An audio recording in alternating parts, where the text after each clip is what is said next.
Buenos días, Dios les bendiga, hermanos. Dios les bendiga grandemente, amén. Vamos a tener en esta mañana la meditación en el libro de Marcos. Sí, usted sabe que estamos estudiando, ¿cuál es el libro que estamos estudiando como iglesia? Llevamos ya unos meses, libro de Marcos, amén. Y usted ha aprendido, hermano, ¿sí? Ha aprendido y Dios seguirá enseñándonos y seguirá hablándonos con su palabra. En esta mañana vamos a continuar en el capítulo 8. Quiero que usted vaya ubicándose ahí. En Marcos, capítulo 8, vamos a mirar algunos versículos, una parte de este capítulo 8, para poder seguir entendiendo lo que el Señor nos va a dar o nos está dando con el Evangelio de Marcos. Le damos gracias a Dios porque lo hemos podido estudiar y hemos podido ir escudriñando más y más en este libro y lo seguiremos haciendo. Antes de leer el pasaje, hermanos, yo quiero contarles una historia. Es una historia que en realidad no sé la fecha exacta en la que ocurrió, más o menos la pude escuchar hace unos 10 años. Y esta historia que voy a contar, que fue algo real, una noticia que ocurrió a los principios de este siglo, ¿sí? Iniciándose el siglo XXI en Corea del Sur. No sé si usted se dio cuenta lo que pasó en Corea del Sur con el Evangelio en los años 80 y 90, especialmente en los años 90. En Corea del Sur hubo un movimiento muy grande del Evangelio, ¿sí? En un país tan lejano, un país que está en el otro lado, podemos decirlo así, y era un país que estaba siendo impactado. Incluso Corea del Sur tuvo un esfuerzo muy grande evangelístico y mucha gente llegaba a conocer de Cristo en ese lugar. Y la iglesia en Corea fue creciendo tanto que Corea del Sur fue el que puso de moda las mega iglesias. O sea, esas mega iglesias donde había multitudes y donde había mucha gente. Pero no solamente eso pasó ahí en Corea del Sur con el Evangelio, sino que se fueron levantando doctrinas, se fueron levantando paralelamente personajes que predicaban el Evangelio, pero en realidad estaban buscando otra cosa con el Evangelio. ¿Y por qué quiero, antes de contar la historia, ambientar de dónde venía esa historia? Porque la historia, de pronto usted se va a impactar cuando escuche el final de esta historia. Yo la leía y en ese momento pude compartirla con otras personas y me impactó por el resultado que tuvo. Y también creo que sería pertinente conectar esta historia con lo que vamos a estudiar en el libro de Marcos en esta mañana.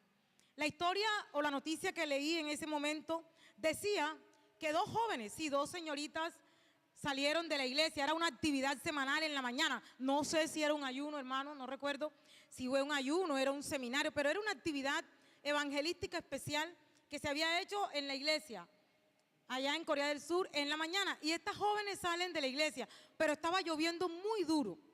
Estaba lloviendo, nosotros aquí sabemos cuando llueve duro. Actualmente Cartagena está viviendo, cada vez que llueve o puede llover muy duro, nos inundamos, ¿cierto? Muchas calles. Bueno, en Corea del Sur ocurría en algunos lugares, en algunas localidades ese fenómeno, pero allá tenían una infraestructura. Parece ser que habían avisos a las personas cuando llovía fuerte y la gente, pues, así como en Barranquilla, y aquí ya los están señalizando, arroyos peligrosos, ¿cierto? Uno puede darse cuenta que hay señalizaciones ya que alertan a las personas para que sea prudente y cuando vea que está la creciente ahí en la vía muy fuerte, usted no transite por ahí. Estas dos jóvenes estaban en el paradero, había una señal de no cruzar si hay inundaciones, ¿sí?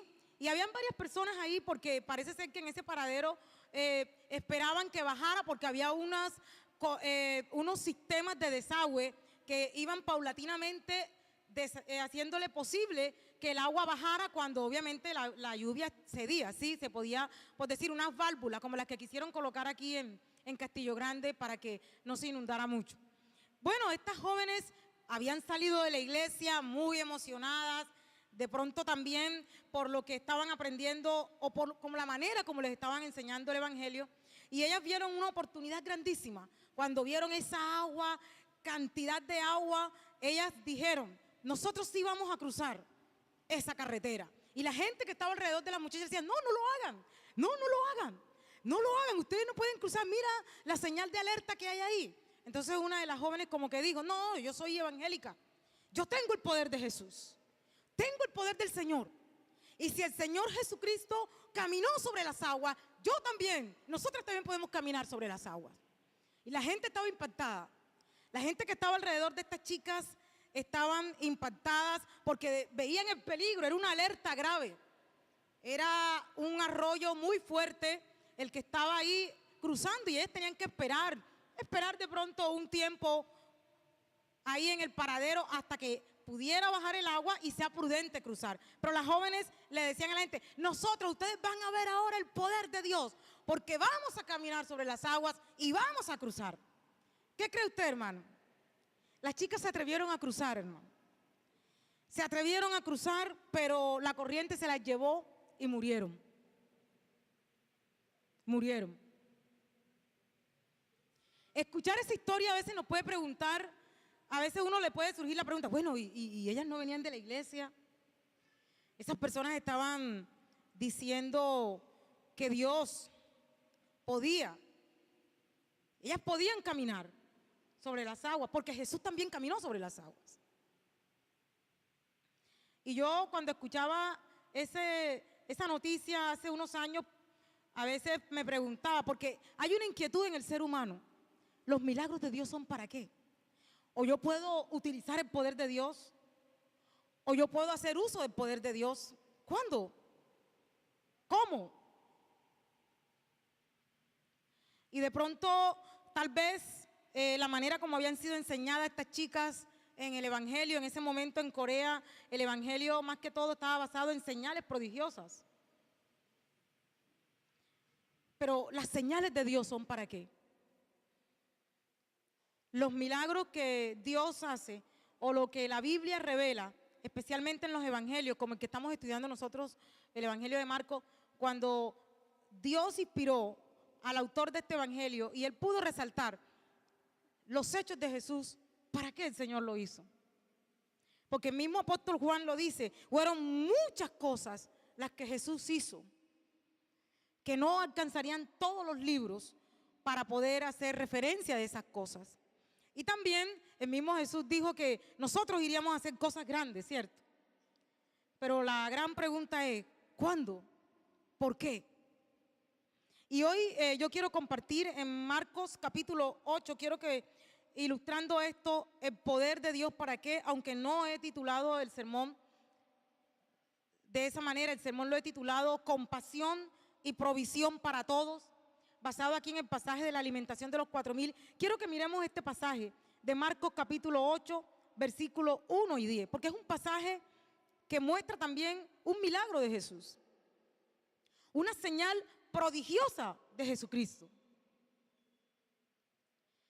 Y haciendo de pronto uso de esta ilustración que les conté, uno puede de pronto pensar, ¿será que yo puedo replicar esto en mi vida?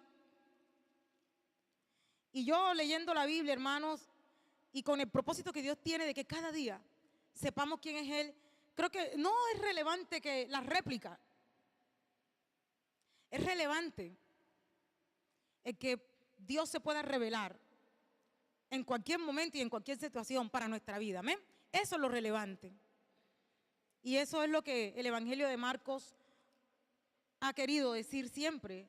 Este evangelio hemos estudiado, el pastor lo ha compartido, Luis Fernando, el hermano Henry también nos ha dado de sus orientaciones y de el estudio que él ha hecho del libro de Marcos, y que también nosotros aquí enseguida hago el comercial, lo que pude aprender de Marcos en aquella época, hace precisamente unos 10 años atrás, fue en una escuela bíblica con el pastor Henry que nos dio acá a algunas personas de Ictus. Estaba también Luis Fernando en ese momento, muy jovencito también estudiando ahí, y aprendíamos a estudiar la disciplina de estudiar la Biblia, no llegar a la Biblia en helicóptero, hermano, porque de pronto yo creo que lo que le pasó a esas chicas del milagro fue que llegaron a la Biblia en helicóptero, sacaron el pasaje de Jesús caminando sobre las aguas. Y ahora lo voy a aplicar a mi vida. Pero ¿qué es lo que Dios quiere revelar en realidad? cuando nos da su palabra y lo que Él tiene para nosotros.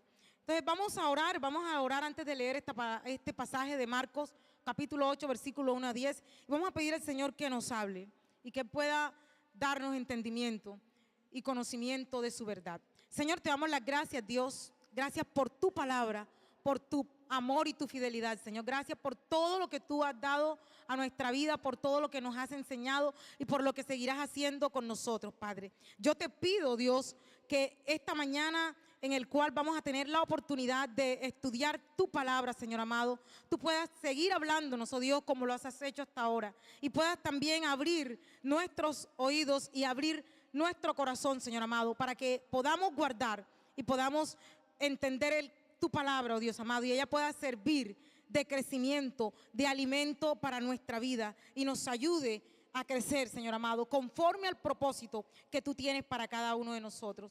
Espíritu Santo, quiero que tomes el control de este tiempo, toma el control de mi vida y toma también el control de mis hermanos y hermanas que están en esta mañana aquí. Gracias por tu bendición, la bendición de poder escucharte, Señor amado, escuchar tu palabra. Gracias y dejamos todo en tus manos, Padre, en el nombre de Jesús. Amén. Marcos capítulo 8, versículo 1 al 10. Dice así el texto: en aquellos días, como había una gran multitud y no tenían que comer, Jesús llamó a sus discípulos y les dijo: tengo compasión de la gente, porque ya hace 3 días que están conmigo y no tienen que comer. Y si los enviare en ayunas a sus casas, se desmayarán en el camino, pues algunos de ellos han venido de lejos. Sus discípulos le respondieron: ¿de dónde podrá alguien saciar de pan a estos aquí en el desierto? Él les preguntó: ¿cuántos panes tenéis? Ellos dijeron: 7. Entonces mandó a la multitud que se recostase en tierra, y tomando los 7 panes, habiendo dado gracias, los partió y dio a sus discípulos para que los pusiesen delante, y los pusieron delante de la multitud. Tenían también unos pocos pececillos, y los bendijo y mandó que también los pusiesen delante. Y comieron y se saciaron, y recogieron de los pedazos que habían sobrado 7 canastas. Eran los que comieron como 4,000, y los despidió. Y luego, entrando en la barca con sus discípulos, vino a la región de Dalmanuta. Amén. Este pasaje, en algunos teólogos que yo puedo de pronto llamar teólogos liberales, este pasaje, muchos teólogos han pensado que de pronto este pasaje está repetido ahí en el Evangelio de Marcos, y también debe estar repetido en Mateo. Porque nosotros, por ejemplo, estudiamos el pasaje de la alimentación de los 5,000, ¿cierto, hermano? Lo compartió el pastor Luis Fernando hace unos domingos. Estudiamos ahí en Marcos, en el capítulo 6, una parte del capítulo 6, entre los versículos 30 al 44, la alimentación de los 5,000. Entonces, algunos teólogos, viendo, por ejemplo, que ahora aparece la alimentación de los 4,000 y que Mateo también incluye la alimentación de los 4,000, comenzaron de pronto a pensar: no, de pronto es que sí, el Evangelio fue repetido. En algunos momentos los escritores repitieron algunas partes de Jesús. ¿O por qué tenían que repetir un milagro? Y yo, cuando leía eso, bueno, me hago una pregunta: ¿es este pasaje un milagro repetido? A pesar de que haya un milagro paralelo en el mismo Evangelio de Marcos, ¿sí? En el capítulo 6, como se los había comentado. Y uno mira, bueno, por ejemplo, repetido, si lo miramos por la observación que uno hace ahí mismo del pasaje, nos damos cuenta que el lugar es diferente, el tiempo, el auditorio es diferente. Porque la alimentación de los 5,000 ocurrió en Galilea. Una multitud de mayoría judía, según el contexto que muestra Marcos ahí en el capítulo 6. Y este milagro, Jesús no está en Galilea. Si nosotros podemos mirar lo que habíamos estudiado del capítulo 7, ¿sí? Específicamente el domingo anterior que compartía el hermano Henry sobre la sanidad del sordomudo, nos damos cuenta que Jesús estaba en una región gentil. Marcos llama a esta región, le da el nombre ahí porque para Marcos fue importante destacar la geografía de donde estaba Jesús en ese momento, ahí en Decápolis, ¿sí? Y como él comienza diciendo, en aquellos días, podría ser el momento en que Jesús estaba. Hubo un momento en que Jesús sale de Galilea, se retira a lugares gentiles y es cuando uno mira, por ejemplo, el encuentro que tuvo con la mujer sirofenicia y después la sanidad en Decápolis de este sordomudo. Ahora Jesús, según lo que viene diciendo el evangelista, está también en ese lugar o cerca en esa región de Decápolis, aunque en este momento Marcos no da énfasis. Hay de pronto un énfasis diferente en el pasaje en cuanto al lugar específico, pero por lo que se venía diciendo en el contexto, debe ser esa región gentil de Decápolis. El tiempo tampoco fue el mismo y el auditorio era un auditorio gentil, ¿sí? Era posiblemente el impacto que tuvo el milagro del sordomudo, atrajo mucha gente, a pesar de que Jesús le había dicho, no se lo digan. El hermano Jerry nos decía, ¿cómo le van a decir a uno que acaba de hablar que no diga? ¿Sí? Posiblemente todas estas multitudes fueron llegando, atraídas por lo que Jesús estaba haciendo. Y Mateo, en el capítulo 15, que está relatando precisamente en este espacio del capítulo 15, Mateo relata todo lo que fue la travesía o el trajinar de Jesús en esa región gentil. En Mateo 15, quiero referenciarlo, pero no lo busquemos, usted lo puede en su casa leer. En Mateo 15, 37, Marcos dice que Jesús atendió a muchos. Y Marcos da ahí el número, más o menos unos 4,000, pero sin contar mujeres y niños, o sea, eran mucho más de los 4,000. Y ahí mismo Mateo dice que Jesús hizo muchos milagros. Mateo no referencia al sordomudo en sí, pero sí dice que en esa región Jesús sanó sordos, sanó muchos enfermos, hizo muchas cosas. Entonces tal vez esta multitud llega atraída por lo que Jesús estaba haciendo en medio de ellos, ¿sí? Entonces vemos que en este momento para Marcos, el pasaje en que estamos ubicados, él no le da relevancia de pronto al tiempo exacto o no le da relevancia de pronto a determinar el punto o lugar geográfico exacto, porque tal vez la relevancia se la iba a dar Marcos a otra cosa, ¿sí? Tal vez lo relevante iba a ser la intervención divina. Eso sí es relevante para Marcos. Y quiero que usted mire comparando, ya que usted sí había escuchado o había leído la alimentación de los 5,000, que hay un punto en común entre los dos relatos, ¿sí? En los dos relatos de la alimentación de los 5,000 y esta que estamos leyendo en esta mañana. Ambas ocurrieron en un lugar desierto. Jesús se estaba retirando y a donde Él se retira llega la gente, ¿sí? En un lugar desierto, una multitud. Otra cosa que tiene en común con la alimentación de los 5,000 es que la gente tenía necesidad. Sí, y en el capítulo 6 vemos que los discípulos le dicen, Señor, mira, ya es de noche, despide la multitud porque todo el día. Bueno, aquí llevan 3 días, dice Marcos, que habían pasado ya. El versículo 2, ya hace 3 días está diciendo Jesús y Marcos lo está consignando aquí en el Evangelio. Pero ambos muestran que hay una intervención divina en medio de esa situación. Y eso es lo que vamos a analizar en esta mañana. Y yo quiero que lo analicemos, hermano, mirando esto del pasaje, no la forma, porque uno lee la forma y dice, pero prácticamente pasó lo mismo, hermana. O sea, hay una necesidad, hay un grupo de personas y Jesús multiplica los panes y los alimenta. O sea, no miremos la forma, hermanos. Y pensemos lo que la misma Biblia dice, que toda la escritura es útil. Toda la escritura es útil. No hay repeticiones sin propósito. Cuando el Señor las consigna por la inspiración del Espíritu Santo, porque hay un propósito. y hay algo que decir en ese pasaje. Entonces, este pasaje de la alimentación de los 4,000 debe estar allí por algo, hermano. Debe estar allí por algo. Y es importante también anotar que la alimentación a una multitud, sean 5,000 o 4,000, es el único milagro que aparece en los 4 evangelios, incluyendo el evangelio de Juan, que es no sinóptico.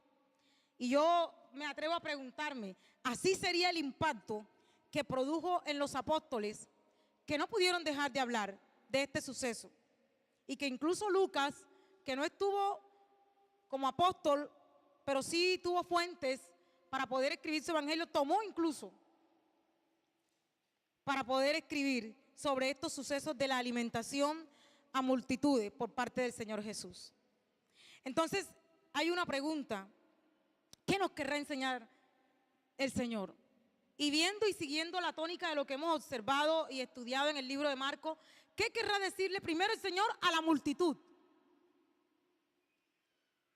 ¿Qué querrá decir el Señor a los discípulos en ese entonces? ¿Y qué nos querrá decir a nosotros, a los que estamos oyendo, a los discípulos de cualquier tiempo, hermano? O a los lectores de cualquier tiempo. ¿Qué nos querrá decir el Señor? Y quiero, antes de poder mirar los 3 aspectos principales que podemos observar del pasaje, decirte que este libro de Marcos, este evangelio, fue escrito históricamente, fue escrito para lectores no judíos. Marcos le escribe a la población cristiana de origen no judío que estaba siendo perseguida por el Imperio Romano. Un momento en el cual estaban sufriendo persecuciones, sufriendo específicamente, según lo que pueden decir algunos teólogos y estudiosos de este evangelio, es que fue en un momento de gran persecución para la iglesia de ese entonces, momento en el cual Nerón estaba tomando y haciendo con los cristianos cosas horribles, ¿sí? Y entonces uno puede mirar qué impacto tendrá leer y escuchar esto, sí, en una iglesia que estaba sufriendo, una iglesia que estaba padeciendo necesidades de todo tipo, una iglesia que estaba siendo perseguida. ¿Cómo les habrá edificado todo lo que Marcos venía diciendo a través de los milagros y las señales que él pudo ubicar en el evangelio? Y también yo pienso que también es para nosotros hoy, porque también nos ubica a nosotros en cómo está nuestra situación. Porque si hay algo que tiene el libro de Marcos es que Dios quiere revelar quién es Jesús. El tema del libro de Marcos es ¿quién es Jesús? ¿Quién es Jesús? ¿Quién es Jesús? Y específicamente los primeros capítulos de Marcos van a mostrar esa gran pregunta. Es una pregunta que está incluyendo en los mismos discípulos. ¿Quién es este? Y a través de este pasaje también Él se nos va a revelar quién es este. Porque Dios quiere revelarse, hermano. Ese es el propósito divino. Dios quiere revelarse a través de cualquier circunstancia por la que su pueblo pase. 3 énfasis vamos a estudiar del pasaje en esta mañana. Y yo le he colocado así a estos 3 énfasis: compasión. Es el primero que vamos a estudiar en esta mañana, del versículo 1 al 3. Compasión. El pasaje muestra enfáticamente esta parte. Otra cosa que quiero mostrar como clave de este pasaje es la acción divina. Yo le he puesto la acción de los versículos 4 al 7, acción. Y otro aspecto que quiero destacar de este pasaje, los versículos 8 al 10, la saciedad. Saciedad. 3 palabras claves que quiero que usted tenga ahí alerta para poder entender este pasaje: compasión, acción y saciedad. Y vamos precisamente a mirar la primera de ellas, que es compasión, versículo 1 al 3. Dice ahí el versículo: en aquellos días había esa gran multitud. Y hay una palabra que quiero que usted resalte o subraye ahí. ¿Qué le pasaba a esa gran multitud, hermano? No tenían que, no tenían que comer. Pero yo quiero que usted observe lo que el mismo versículo dice: ¿Quién toma la iniciativa ante la necesidad de esa multitud? Porque el problema de la multitud era que no tenían que comer y llevaban ya un tiempito ahí con Jesús. ¿Qué hace el Señor? A ver, ¿qué hace Jesús? Versículo 1, Jesús llama a sus discípulos. O sea, Jesús toma la iniciativa, hermanos. En este milagro y en este momento que estamos mirando aquí en el pasaje, Jesús toma la iniciativa. Cuando llega la mujer sirofenicia, en el capítulo 7, a la casa donde estaba Jesús con sus apóstoles, la mujer le pide a Jesús.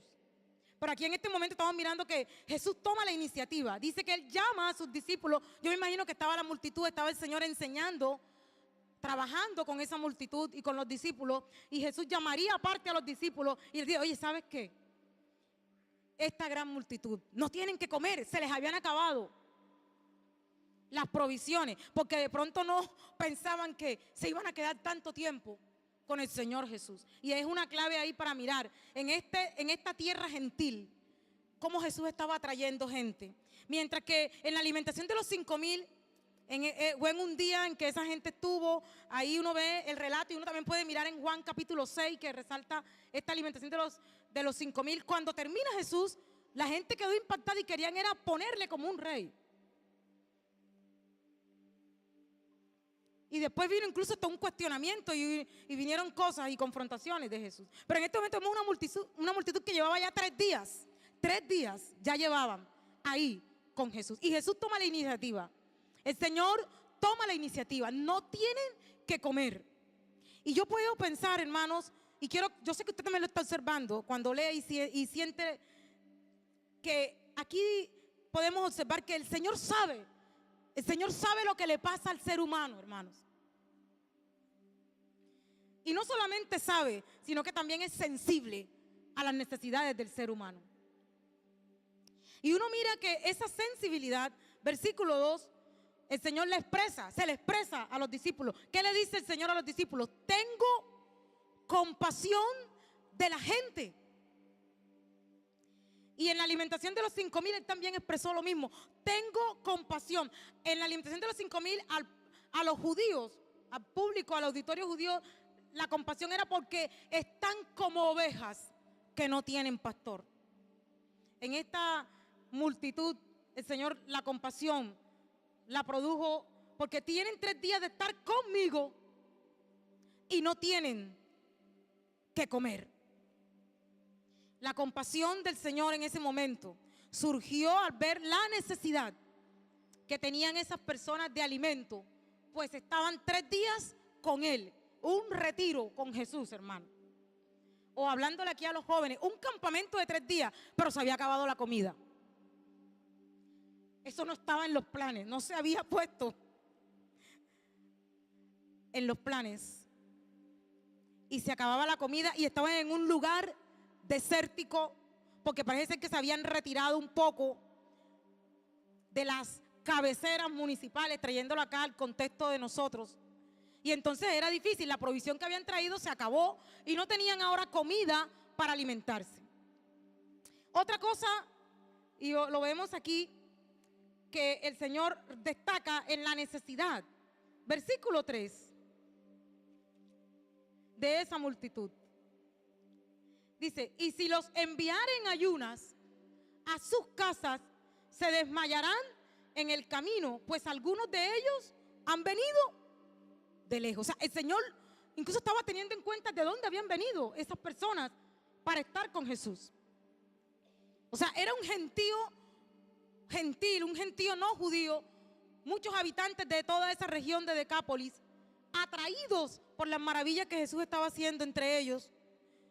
Por ejemplo, la sanidad del sordomudo, aunque yo también me atrevo a decir, pensando tiempo atrás, lo que Jesús había hecho incluso en el Gadareno, cuando lo libera. Y habían pasado estos 3 días y ya no había provisiones. Además, esto de ser un desierto, ahí estaba la cosa un poco más difícil, porque no podía Jesús decir, bueno, vaya, el problema no es que no haya plata, sino que no había dónde comprar. No podían obtener los alimentos fácilmente. Y yo miro esto, hermano. Ante esto Jesús está preocupado, hermano. Jesús está preocupado ante esta situación. Y puedo mirar entonces que la compasión del Señor es activa, hermanos. Es decir, no es un sentimentalismo. No es un sentimentalismo, sino que esa compasión se mueve. Y quiero mirar el término que utiliza Marcos aquí. El término en griego usado en este pasaje es una expresión que literalmente significaba movérsele los intestinos a alguien. O por ejemplo, da la idea de que se conmovió hasta en sus entrañas. En pocas palabras, es sentir una profunda misericordia por la necesidad de las otras personas. O sea, no fue un simple sentimentalismo. Y yo puedo mirar, y no sé si usted lo quiere anotar ahí, resaltar este texto bíblico del Antiguo Testamento, Salmo 86:15. No lo vamos a buscar, yo lo voy a leer, pero le invito a que usted lo lea después. Salmo 86:15, y lo voy a leer, aquí lo tengo escrito en la versión Nueva Traducción Viviente. Dice el Salmo en este versículo 15: pero tú, oh Señor, eres Dios de compasión y misericordia, lento para enojarte y lleno de amor inagotable y fidelidad. O sea, el Señor ahí estaba sintiendo compasión. Y esa compasión le llevó a sentir una profunda misericordia. Esta compasión fue la misma que sintió en la alimentación de los 5,000. Y yo puedo observar y quiero mirar esto, y quiero que también ubicarme en los lectores primero de esta carta. Parece ser que Marcos está mostrando que al Señor le conmueven las miserias humanas, hermano. Las miserias humanas, sean espirituales o sean físicas. El Señor le conmueven las miserias humanas. Y esa profunda compasión del Señor se convierte en misericordia para actuar a favor de las personas, a favor de cualquiera, sean judíos o sean gentiles, justos o pecadores. Todos estamos bajo la misericordia y la gracia divina, hermanos. Y a la luz de un tema central del Evangelio de Marcos, por ejemplo, que lo hemos aprendido en el estudio, ¿quién es este? Uno puede pensar que solamente al leer estos versículos del pasaje parece que estuviera dándonos una respuesta. Nos muestra que hay un Dios que es compasivo. ¿Quién es este? Es un Señor, Jesús, compasivo, que tiene misericordia de muchos.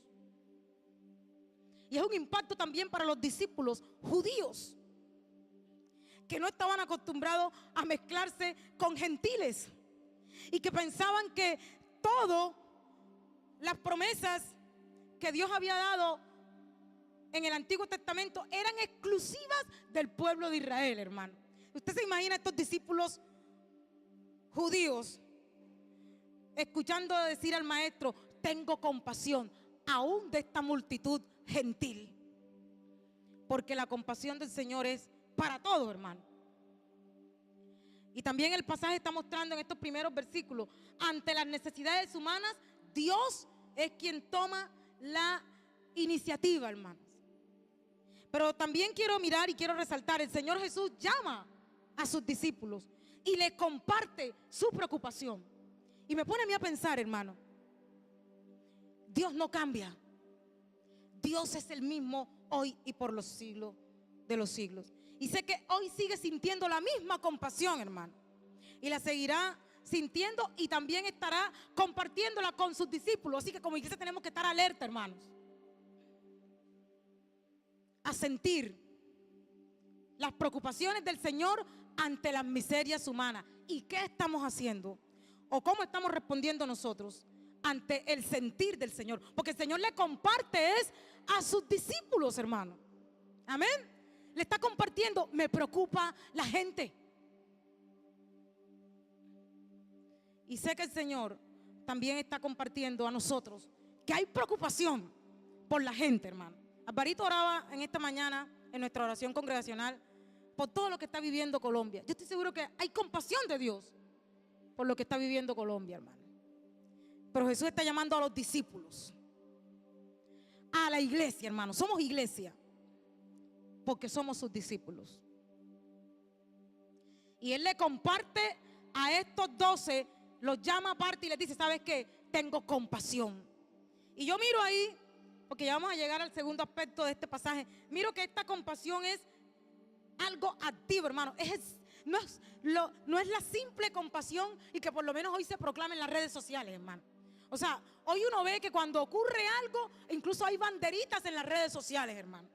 Hay símbolos como colocarnos si murieron estos policías, entonces hay un símbolo y todos nos ponemos el símbolo porque pensamos que eso basta, hermanos.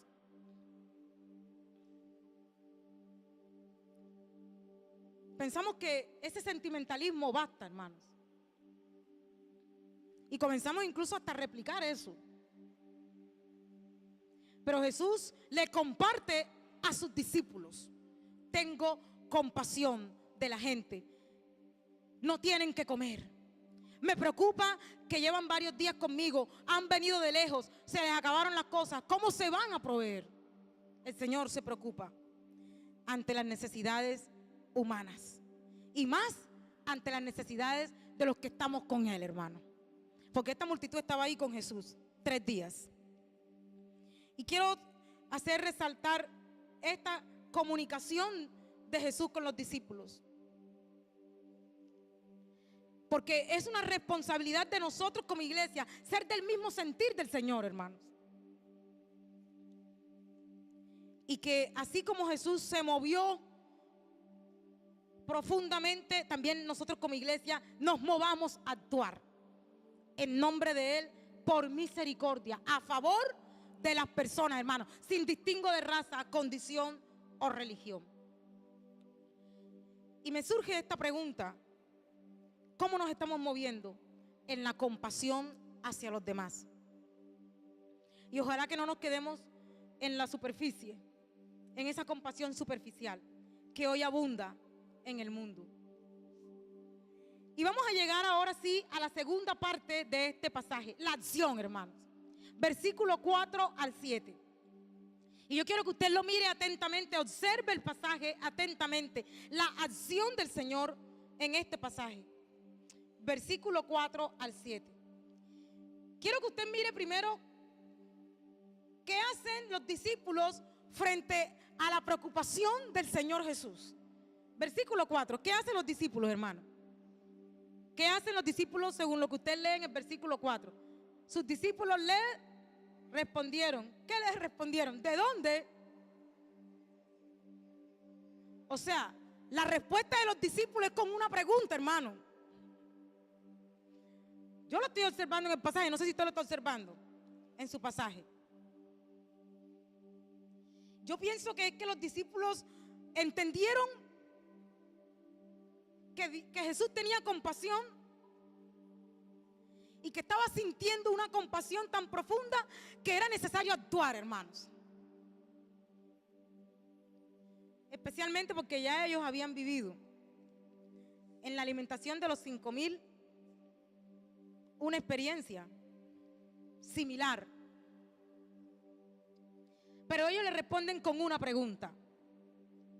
O sea, lo que Jesús les plantea recibe una inmediata respuesta por parte de los discípulos, pero con una pregunta. Y yo quiero que usted mire la pregunta de los discípulos: ¿de dónde podrá alguien saciar de pan a estos aquí en el desierto? O sea, los discípulos están diciendo: nosotros no tenemos la capacidad, Señor. O sea, si nos estás compartiendo esto, de que estás compadeciéndote de las personas, de que tienes compasión de la necesidad de la gente, entonces yo me imagino y me pongo en la posición, porque así somos, hermano. Me pongo incluso en la posición de los discípulos, porque yo creo que también hubiera dado la misma respuesta. ¿De dónde vamos o de dónde podrá alguien saciar de pan a estos aquí en el desierto? O sea, los discípulos están diciendo: Señor, hablar de dar de comer a una multitud como la que tenemos aquí en este momento y sobre todo en este lugar retirado, esto es humanamente hablando imposible. Pero yo quiero que usted mire ahí, porque el pastor Henry nos ilustró muy bien cuando hace 2 domingos nos predicó sobre el milagro en la mujer sirofenicia, sobre el tema del pan en Marcos, hermano. Y quiero que usted mire la pregunta, el versículo 4. ¿Dónde podrá alguien saciar de pan a estos aquí en el desierto? Esta respuesta de los discípulos, yo creo que estaba siendo hecha desde la perspectiva humana, porque es que no habían entendido, estaban apenas entendiendo. Yo creo que todavía ni siquiera tenían un porcentaje aceptable de entendimiento, porque uno mira más adelante en el versículo 17, aquí en el capítulo 8, quiero que usted lo mire ahí en su Biblia. ¿Qué discutís? Dice el versículo 17, y entendiéndolo Jesús le dijo en una situación diferente: ¿qué discutís? ¿Por qué no tenéis pan? ¿No entendéis ni comprendéis? O sea, los discípulos no entendían, hermano. O sea, que esta pregunta surge porque ellos todavía no lo han entendido. No habían entendido todavía. Y parece ser que Dios estaba permitiéndole todas estas señales y experiencias para que entiendan. Yo quiero que entiendan. O sea, ellos no entendían, pero Jesús quería que ellos entendieran, hermano. O sea, uno lee en el libro de Marcos y yo puedo atreverme a decir, el tema del pan se les convirtió en un problema. Los discípulos no entendieron, hermano. No entendieron esta parte. Y nosotros sí entendemos. Una pregunta para nosotros también, hermanos. Este desconocimiento de los discípulos sobre qué hacer les estaba haciendo sentir impotentes. O sea, es una pregunta que demuestra impotencia ante el problema. Pero el Señor quería enseñarles. El Señor quería enseñarles y glorificar su nombre en medio de esa dificultad. Y el mismo Jesús le dice, versículo 19 de Marcos, porque parece que ni de los 5,000 ni de los 4,000 lo entendieron bien. Uno mira ahí en capítulo 8, versículo 19, versículos 18 y 19 para poderlo mirar mejor. Dice, teniendo ojos no veis, y teniendo oídos no oís, y no recordáis. Cuando partí los 5 panes entre 5,000, ¿cuántas cestas llenas de los pedazos recogiste? Y ellos dijeron 12. Y cuando los 7 panes entre 4,000, ¿cuántas canastas llenas de los pedazos recogiste? Y ellos dijeron 7. Y él les dijo, ¿cómo aún no entendéis? O sea que ellos no habían entendido, hermano. Ni el de los 5,000, ni el de los 4,000. El mismo Señor Jesús les estaba diciendo, no han entendido. Pero el Señor quería glorificarse en la multitud. Quería glorificarse en ellos como discípulos. Y quiere glorificarse en todo aquel que se acerca a leer su palabra. Amén. A leer este texto, hermanos. Y yo miraba, y sé que usted también lo aprendió aquí en la iglesia. La primera alimentación a esta multitud de 5,000 hombres se realizó, bueno, en una época de primavera. Uno mira ahí los detalles que da el texto, y también mirando con Juan capítulo 6, que fue cerca de la Pascua judía, posiblemente los primeros días de abril, en la parte noroeste de Galilea, donde las colinas alrededor del mar de Galilea se llenaban de una hierba fresca y verde, y por tanto las condiciones ambientales permitían que la gente, el clima era más agradable. Uno aquí en Cartagena sabe muy bien cómo es eso.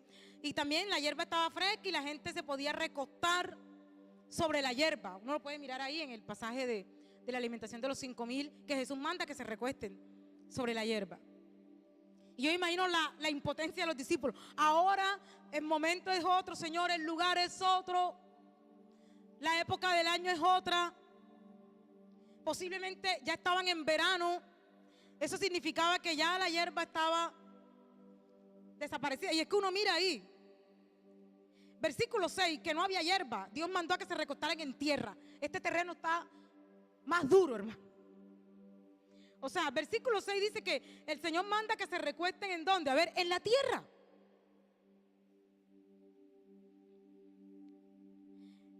Entonces uno puede entender precisamente el por qué de la pregunta de los discípulos. El de no entender los discípulos. Y a pesar de no entender y a pesar de todas estas cosas, esto no va a limitar el accionar del Señor.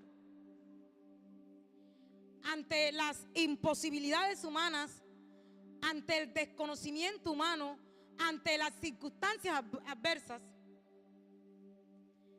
el Señor se mueve, hermano, como Él quiere. Se mueve con compasión y actúa como el Dios todopoderoso que es, hermano. Y quiero también resaltar antes en este actuar divino, quiero resaltar porque para poder entender, porque yo sí quiero entender. Los discípulos tenemos que entender, hermano. Entender y mirar también que la gente estaba en un desierto. Y Marcos también utiliza o enfatiza también el desierto en su evangelio. Y Marcos lo enfatiza como el desierto es un lugar de manifestación de la acción divina. Y uno mira, y quiero que sí miremos este texto. Ronnie, permite, si está ahí alguien que pueda colocar el texto, Deuteronomio 2. Quiero que miremos en el Antiguo Testamento, cómo en el Antiguo Testamento Israel también tuvo experiencias milagrosas en el desierto. Y ellos como judíos, los discípulos lo sabían, o por lo menos se lo habían contado o se lo habían leído.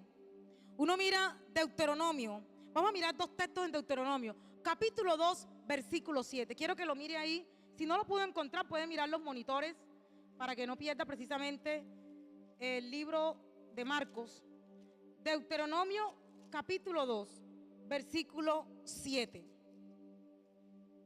El desierto como un lugar de manifestación de la acción divina. Dice el versículo 7, pues Jehová tu Dios te ha bendecido en toda obra de tus manos.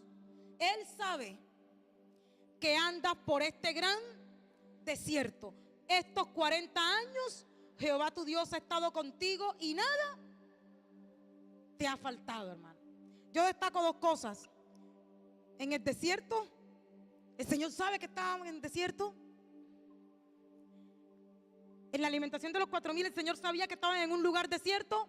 Sabía eso. Sabía hasta los días, hermano. Bueno, ahí eran 3 días. Aquí Moisés escribe, yo sé que has andado durante 40 años. O sea, el problema no es el tiempo. Pero Dios quiere actuar en medio del desierto. Es la propuesta que da la palabra de Dios. En medio del desierto, un lugar de preparación, de manifestación de la acción divina.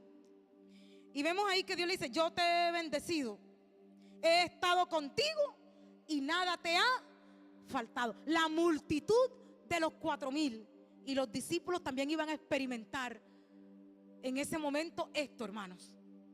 Un pueblo gentil iba a experimentar esto. Estás en un desierto, pero estás con el Señor, hermanos. Y está la cosa dura, hay necesidades, pero nada te va a faltar, porque yo estoy ahí contigo. Y no importa el tiempo. Bueno, Israel 40 años, uno lee y no vamos a estudiarlo en esta mañana, porque fueron 40. ¿Por qué tanto, Señor? Aquí la multitud tenía 3 días. Y en la alimentación de los 5,000 nada más fue un día. Pero es la verdad de lo que Dios dice del desierto. Y quiero también que busquemos ahí mismo en Deuteronomio capítulo 8. Deuteronomio capítulo 8. El desierto, el lugar de la manifestación de la acción divina de Dios con su pueblo. Deuteronomio capítulo 8, versículos 2 y 3. Ahí vemos Dios hablándole también al pueblo de Israel. Ya lo tiene y ya está ahí en el monitor. Amén. Dice, y te acordarás de todo el camino por donde te ha traído Jehová tu Dios estos 40 años en el desierto para afligirte, para probarte, para saber lo que había en tu corazón, si habías de guardar o no sus mandamientos, y te afligió, y te hizo tener hambre, y te sustentó con maná, comida que no conocías tú ni tus padres la habían conocido, para hacerte saber que no solo de pan vivirá el hombre, mas de todo lo que sale de la boca de Jehová vivirá el hombre. El desierto, hermanos. Israel experimentó el desierto. El desierto como un lugar donde se manifiesta la acción divina, hermanos. Y yo miro y parece ser que el Señor sabe hasta cuánto tiempo estamos viviendo ese desierto, ¿verdad? Y sabe las necesidades que estamos pasando en ese desierto. O sea que es una palabra que me consuela a mí, hermanos. Para los que estamos viviendo desiertos, lugares donde nuestra posibilidad nos hace sentir es impotente, hermano, porque no podemos, hermano. No podemos. La pregunta de impotencia de los discípulos en un desierto, porque ante las circunstancias adversas no podemos, y yo me atrevo a decir también, no entendemos, hermano. Pero eso no limita el accionar divino. Dios actúa con su pueblo, hermanos.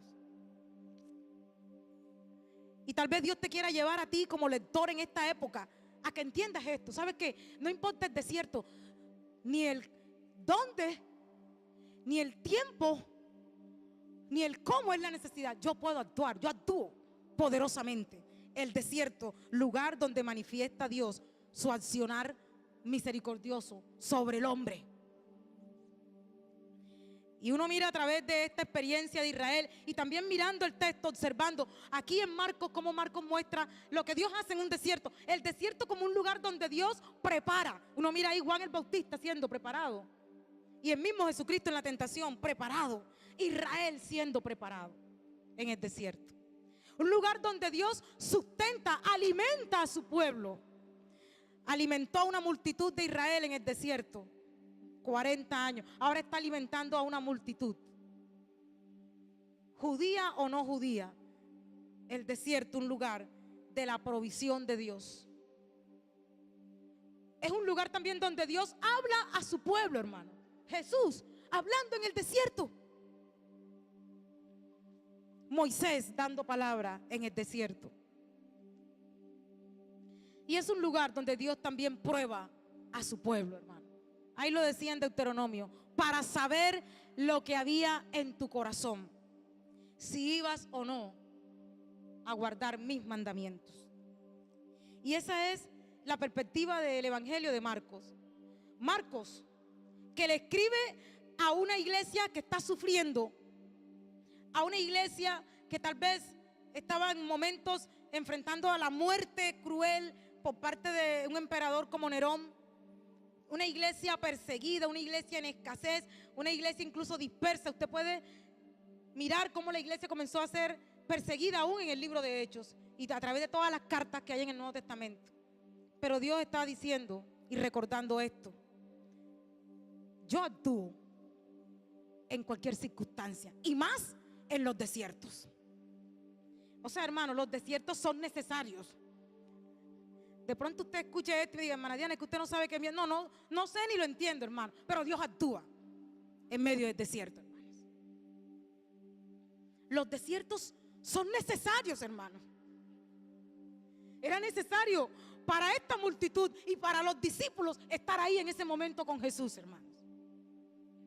Fue necesario que sintieran hambre. Versículo 3, estaban hasta en ayuna. Ese día no habían comido, hermano. No había comida. Sintieron, como decimos aquí en la costa, filo. Pero en el desierto se manifiesta la acción divina en todo su esplendor, hermano.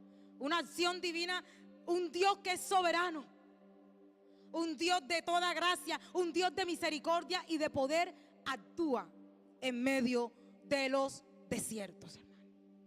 Me atrevo a pensar que esto era lo que estaba costándole a los discípulos entender, hermano. Y también es lo que nos cuesta a nosotros entender, porque es que nosotros, en medio de las circunstancias, queremos tener el control, hermano. ¿Por qué se nos hacen más difíciles las cosas? Sobre todo cuando no nos va tan bien, porque queremos tener el control, hermano. Queremos tener el control, hermanos. Al igual que Israel, donde muchos fracasaron en el desierto, muchos fracasamos en un desierto. Pero hay algo que quiero decirte. Los discípulos, aunque no entendieron, dejaron que el Señor actuara, hermano. Yo creo que Dios también nos quiere decir, aunque no entiendas, aunque sufras este desierto, deja que yo actúe. No lo entendemos, hermano, pero dejemos que Dios actúe en medio del desierto. ¿Te encuentras en un desierto? Deja que Dios actúe. Deja que esa acción divina sea una realidad en medio de tu desierto. Dios lo sabe, hermanos. Dios lo sabe. Él sí puede saciarnos en medio del desierto, en medio de cualquier circunstancia. La pregunta en medio de esta impotencia de los discípulos: ¿cómo puedes saciar en medio de un desierto a una multitud? El accionar divino es asombroso, hermano. Y vemos cómo Jesús responde. Versículo 5, hermanos. ¿Cómo responde Jesús la inquietud? ¿Cómo le responde Jesús? A ver. ¿Cómo le responde? Con una pregunta. Le aplica la misma, hermano. ¿Me preguntas? Yo te pregunto. Y a veces así también nos sentimos, hermano. A veces uno le pregunta: Señor, ¿y por qué? De pronto Dios nos responde también con una pregunta. Pero yo sé que las preguntas de Dios traen respuesta implícita, hermano. O sea, la pregunta de Dios trae la respuesta implícita, hermano. Entonces Jesús, versículo 5, en este diálogo con los discípulos, les pregunta: ¿cuántos panes tienen? Y ellos dijeron, ¿qué dijeron ellos? A ver, 7. El Señor le responde la inquietud del problema de no tener alimentos, le responde con una pregunta. Tal vez los mismos discípulos estaban pensando, y no sé, pero bueno, en la alimentación de los 5,000 está como que más, porque es que allá teníamos y acá tenemos 7. O sea, a veces pensamos que es la forma, hermano. Incluso queremos controlar hasta la forma como Dios actúa. Y parece ser que el número no es relevante ni la forma, hermano. 7, 5. O sea, 7 frente a 5. Yo que soy matemático, o sea, ahí no hay ninguna proporción. Al Señor no lo podemos meter en nuestras cuentas, hermano. En las proporciones humanas no lo podemos meter. O sea, hay que, no, pero es que el Señor allá, para que actúe el Señor, tienen que ser 5, hermano. No, tenemos 7, Señor. O sea, tú sabes qué hacer con 7. Y de pronto, haciendo una comparación con la historia que le conté, lo que le pasó a esta chica, ¿verdad? O sea, pretender meter al Señor en su actuar sea en la forma. Y a veces queremos controlar eso, hermano. Queremos controlarlo. No, porque es que el Señor lo hace así. Incluso a veces hasta nos copiamos lo que Dios ha hecho en otro. No, porque es que el Señor, o sea, para que funcione, tienen que ser tanto. Porque así no funciona. Dios es soberano, hermanos. Hay que dejar que Él se revele, hermano. Él tiene respuesta, pero esa respuesta es soberana. Depende de Él mismo, hermanos. Y parece que en el desierto Él actúa como Él quiere, hermanos. En nuestra vida Él actúa como Él quiere, hermanos. Ahora es mayor la cantidad, pero a pesar de todo esto es nada. O sea, aquí 7 no servirán tampoco de nada, humanamente hablando, para dar de comer a toda esta multitud. Y entonces el Señor actúa. El Señor actúa en medio de esta situación. No es una cuestión de forma lograr que se diera el milagro. O sea, no es decir que es que yo tengo fe y aquí tengo esto, hermano. Porque tiene que ser a las 10 de la noche.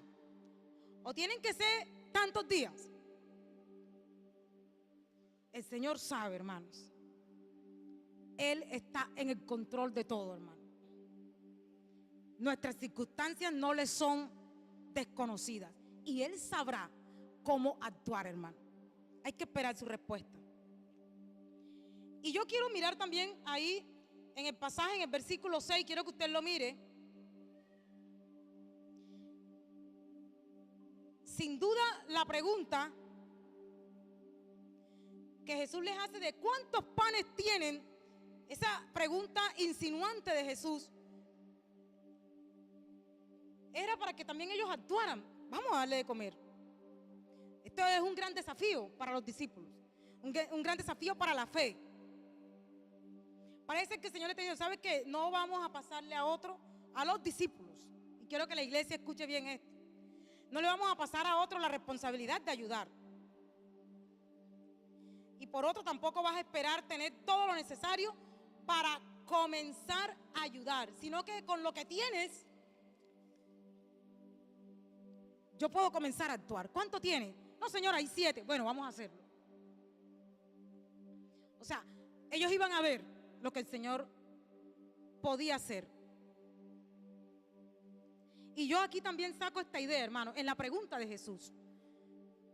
Un discípulo del Señor siempre tiene algo que dar, hermanos, para que Dios sea glorificado. Porque Jesús aquí mete a los discípulos ahora en su accionar. Ahora involucra a los discípulos. Y si hablamos de señales prodigiosas como esta, yo me podía pensar, Señor, era fácil que tú, wow, vamos a alimentar a la multitud, que caiga pan del cielo enseguida, como Israel en el desierto, Señor.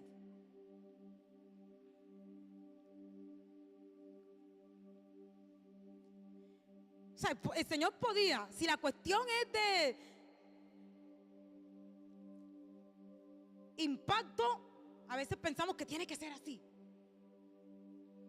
Y el Señor les manda a los discípulos a trabajar. Trabajen conmigo, porque yo me voy a glorificar. Y versículos 6 y 7 muestra que Jesús, ¿qué hace? Da gracias al Padre, como lo hizo en el anterior, en los 5,000, y Él reparte. Y yo miro esto como que, uno mira ahí en el capítulo 7, versículo 37, cómo terminó esta gente de la región de Decápolis, esta gente gentil, lo que decían, las maravillas que decían del Señor. En el versículo 37 del capítulo 7, allá arribita, del capítulo 8, del inicio, dice que ellos en gran manera se maravillaban diciendo, bien lo ha hecho todo, hace a los sordos oír y a los mudos hablar. Bueno, ahora iban a ver que el Señor todo lo hace bien, hermano. Es un Dios creador. Aquí vemos cómo Dios estaba creando. Jesús es Dios. Un Dios que estaba creando milagrosamente, produciendo comida de la nada, de lo poco, cogiendo lo poco y multiplicándolo. Y uno lee en Mateo que habían algunos pececillos también, hermanos, porque ese era el contexto. Habían algunos pececillos en Mateo 15 cuando se muestra este milagro. Mateo muestra que habían unos pececillos, unos pececitos pequeños, pero el Señor también lo distribuyó, o sea que la gente fue alimentada. Jesús produciendo milagrosamente comida de la nada, mientras los discípulos lo estaban distribuyendo entre la gente. Y yo miro que aparte de crear estos alimentos de manera prodigiosa, el Señor está involucrando en sancionar a los discípulos para que también sean partícipes de la expresión de la misericordia divina, hermano. Porque los discípulos tenemos también que ser partícipes en expresar la misericordia de Dios a los demás, a los que necesitan. La iglesia, hermano, es partícipe. Jesús quería enseñarle eso a los discípulos. Y le estaba diciendo y estaba rompiendo con paradigmas, porque ellos no podían. Ya les había hablado de que lo que contamina no es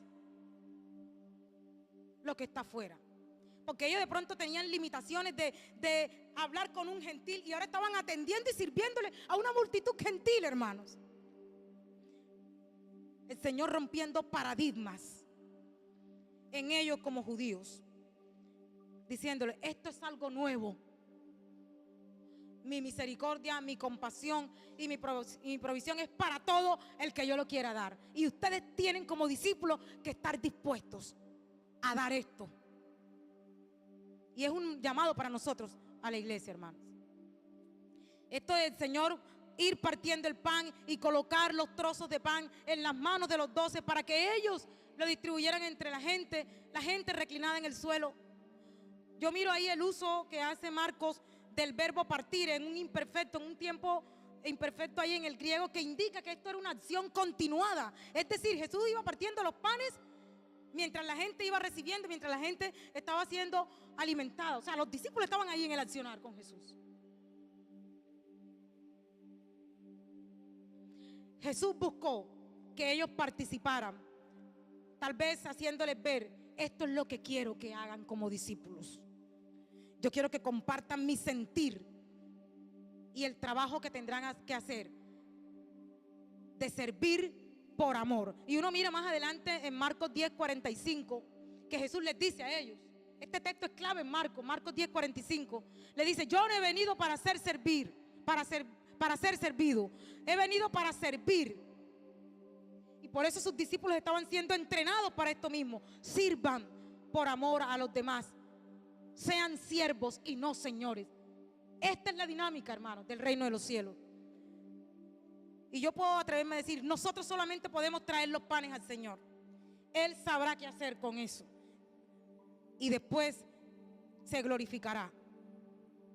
Nosotros solamente tenemos que servir. Él es quien lo multiplica, hermano. Él es quien sacia. Él es el que provee abundantemente. Él es el que recibe toda la gloria, hermanos. Los discípulos trabajaron en este accionar.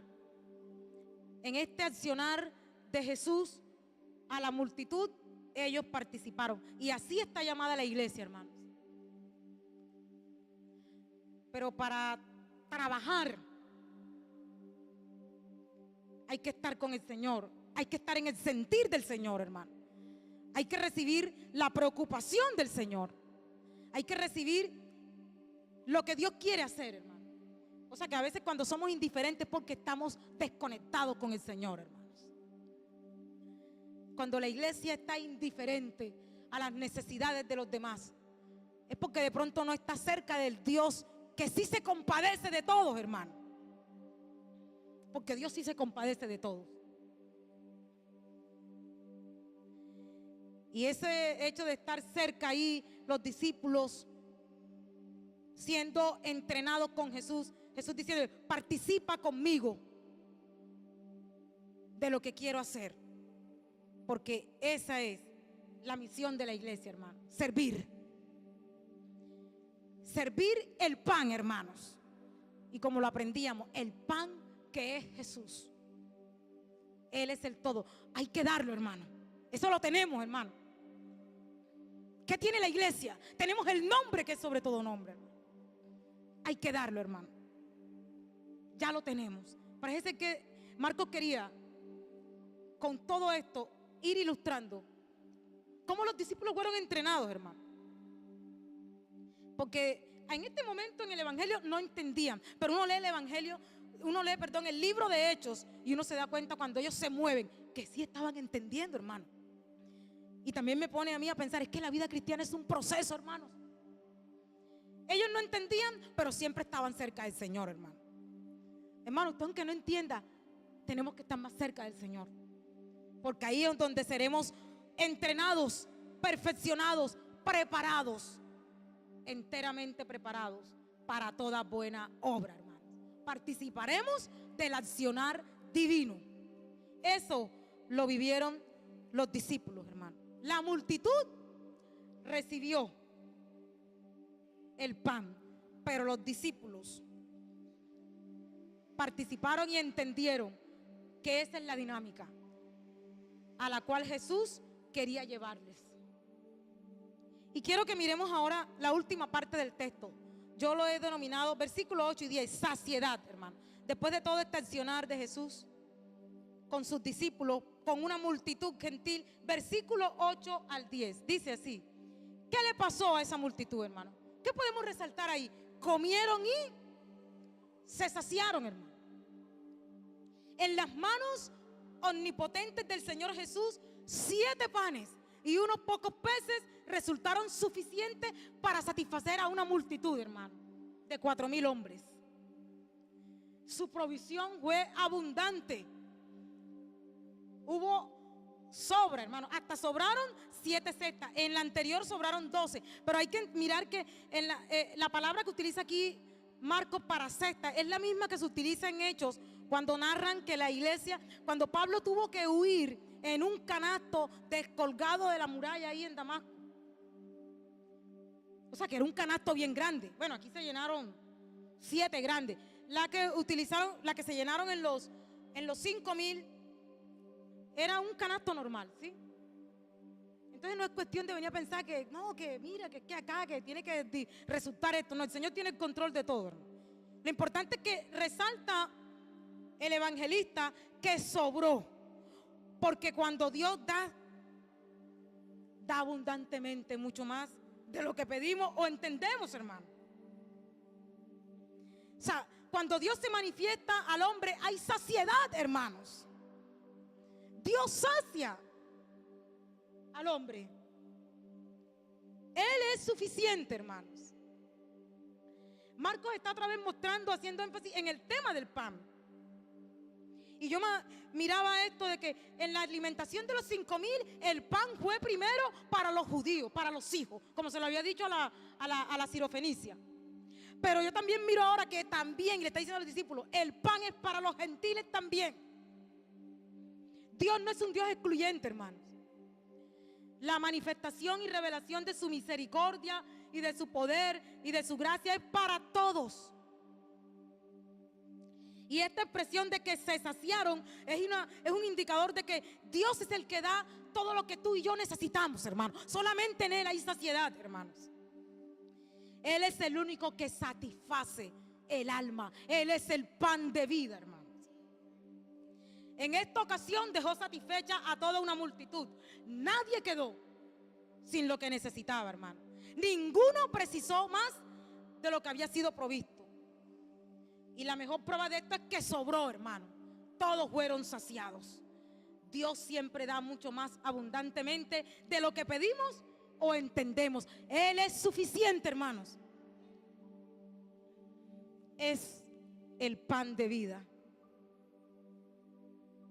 Y yo puedo atreverme a decir, mirando este tema del pan en Marcos, Jesús es un Dios que sacia a cualquiera que esté con Él, hermanos. Es un Dios que sacia a cualquiera que esté con Él, hermano.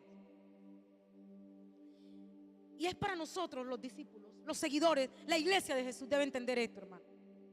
Solamente Él nos sacia. Y en este milagro vemos que en un territorio gentil y pagano, Él sacia a una multitud. Y yo creo que no le dio las migajas, dio el pan, hermano. Porque eso es lo que Dios da, hermano. El pan es también para los gentiles. El pan es para todo el que cree en el Señor, el que se acerca a Él, hermano. Él no da migajas a los que se acercan a Él. Él es el pan de vida. Es una porción tan generosa como todo lo que Israel disfrutó en el Antiguo Testamento, hermano. En un territorio pagano y hostil, todos los que se acercaron a Él con cualquier necesidad fueron saciados. La mujer sirofenicia fue saciada ahí en esa región de Tiro y Sidón. Acá en Decápolis, el sordomudo y otros que fueron sanados fueron saciados, hermano. La multitud, los discípulos, todos encontraron respuesta a su necesidad. Todos fueron saciados. Él es el pan de vida. Y Juan en este capítulo 6 en el contexto del milagro de la alimentación de los 5,000 lo dice. Él es el pan. Jesús definiéndose, revelándose. Yo soy el pan de vida. El que a mí viene nunca más tendrá hambre, hermano. Dios es un Dios que sacia. Y quiero decirte a ti que me escuchas, tal vez algunos que escuchan por primera vez, solo Dios sacia, hermano. Solo lo que Dios da sacia al ser humano. Cuando se está con Jesús, Él se revela como un Dios que sacia, pues solo de Él puede provenir lo que nuestra vida necesita. Y vemos aquí en el versículo 9 y 10, quiero mirar que el Señor mismo despide a la multitud, ¿sí? La multitud fue después de ser saciado, la multitud fue despedida.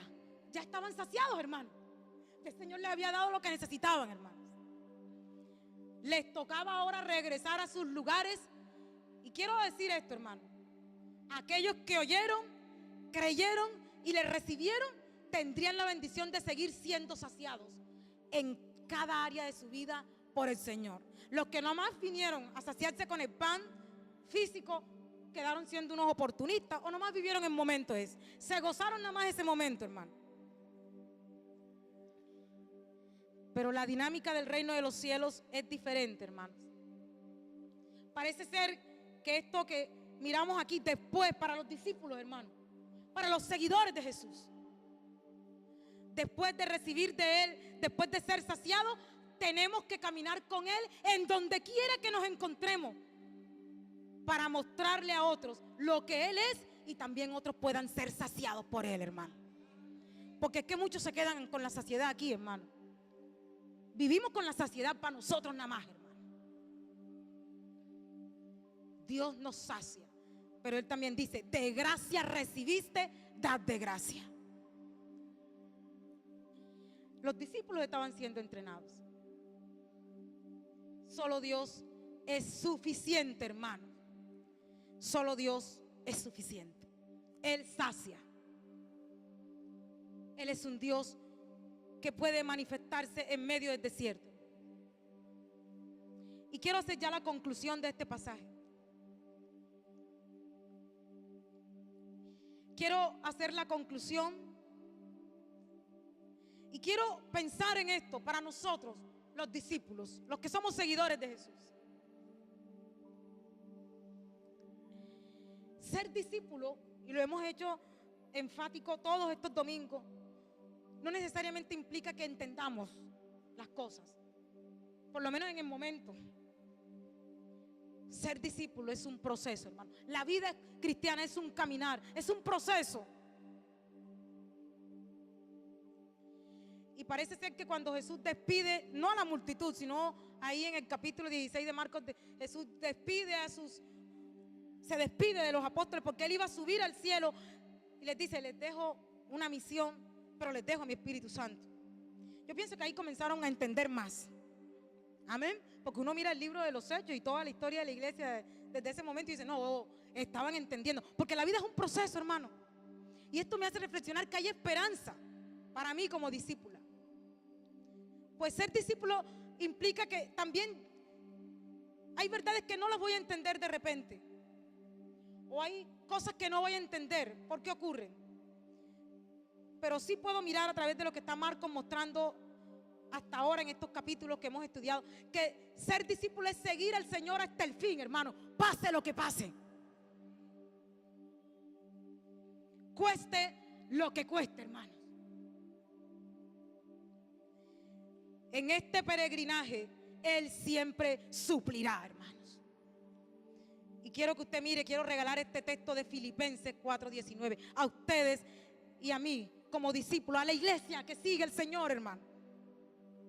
Filipenses 4:19. Él siempre suplirá. El apóstol diciéndole a la iglesia, Él siempre suplirá todo lo que nos falta conforme a sus riquezas en gloria, hermano. Él suplirá, hermano. Él es un Dios que sacia.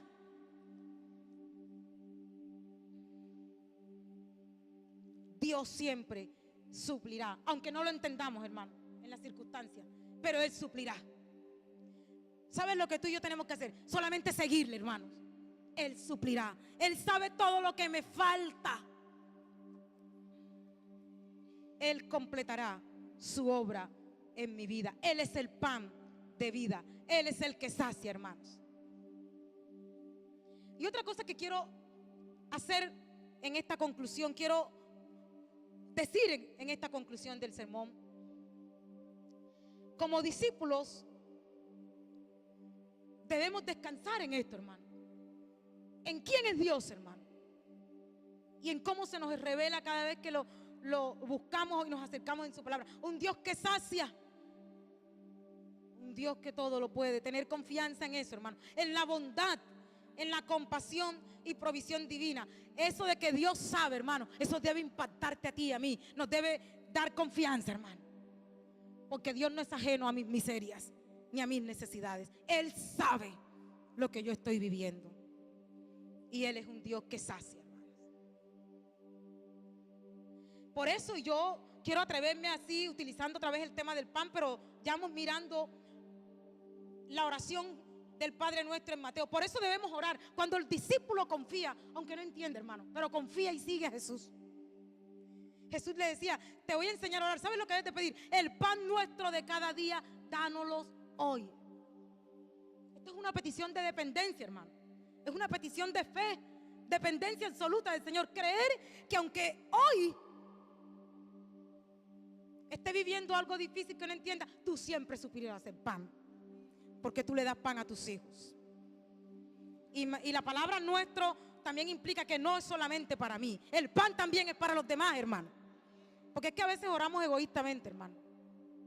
Es otra cosa que me pone a reflexionar, a la luz del servicio que Jesús estaba enseñando a los discípulos, el entrenamiento que estaba haciendo en todo este peregrinaje de Él aquí en el Evangelio de Marcos. Y Mateo lo dice en Mateo 6:11: cuando oremos, pide esto: el pan nuestro de cada día, dánoslo hoy. Dios es el que sacia, es el de hoy, hermano, porque Él es el que tiene el control del futuro. Nosotros queremos tener control de todo y queremos saber el futuro. Hoy saciará mi alma, mañana sus promesas también llegarán allá, hermano. Él sabe cómo hacerlo. Él sacia. Es saber que Dios es el Padre que cuida de toda su creación, que Él proveerá lo que necesitamos según su voluntad. Es dejar todo el control de Él. Es una vida de dependencia absoluta a Él. Es un reto confiar y orar así, hermanos. Es un reto. Y es también algo que el pasaje me deja para nosotros los discípulos. Y por último, también para nosotros como iglesia. La iglesia, los discípulos siempre tendrán algo que dar a otros que lo necesiten. Y un ejemplo clave está en Pedro y Juan en el capítulo 3 de Hechos, cuando sanan al cojo. Y mientras algunas doctrinas falsas, algunas cosas extrañas por ahí están ofreciendo éxito, prosperidad o milagros rimbombantes para pretender saciar a la gente, los verdaderos cristianos tenemos algo que dar y que puede saciar la necesidad del ser humano. No es la plata ni el oro, es el poder del Espíritu Santo, es el nombre de Jesucristo. Eso es lo que hay que dar, hermanos. Ese es el nombre, porque lo tenemos. Y siempre estará el Señor en medio de tanto caos, en medio de tanto problema como el que está viviendo nuestro país. Siempre estará la pregunta del Señor: ¿qué tienes? Entonces confía en mí y dalo. Él tiene respuesta para todas las necesidades humanas, hermano. Debemos dar el nombre que es sobre todo nombre, a Jesucristo, el pan de vida. Eso sacia y cambia por completo la vida de cualquier persona, hermano. Él es suficiente. Dios es suficiente, hermanos. Dios bendiga su palabra.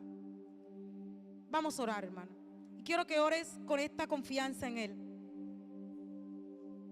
Y quiero que ores como discípulo, porque Él es tu Padre. Y Él es un Dios que sacia. Él es un Dios de compasión. Y Él mismo,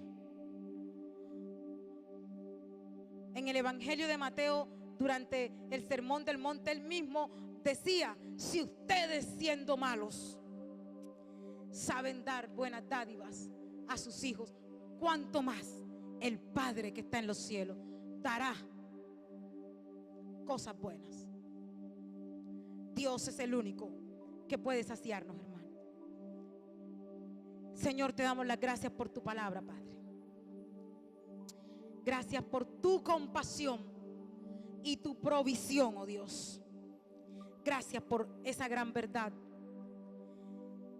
de que tú estás revelándote como quieras hacerlo, soberano Dios, en medio de las circunstancias, en medio de las necesidades, en medio de las miserias humanas. Tú estás tratando con tu pueblo, Señor, y te revelas y sustentas y hablas y haces como quieres hacer, Señor.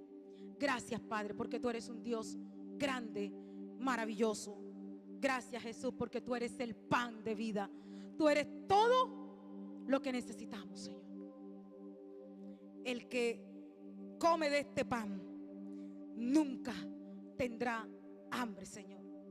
Tú eres ese Dios que sacia, Señor. Gracias por tu palabra. Gracias por la iglesia, oh Dios. Gracias por nosotros como discípulos, Señor, tuyos. Porque nos estás diciendo que siempre tendremos algo para dar. Tú quieres que participemos también de tu accionar misericordioso y compasivo para con los demás, oh Dios, con los que necesitan de ti, Señor amado. Gracias por tu palabra, por lo que tú nos enseñas cada día. Gracias por el sustento que hoy nos estás dando y que lo seguirás haciendo hasta el fin, Señor amado, porque esa es tu promesa. Gracias por tu verdad. Gracias, Señor. Hemos orado con la confianza puesta en ti, Señor Jesús. Amén. Dios les bendiga, amada iglesia.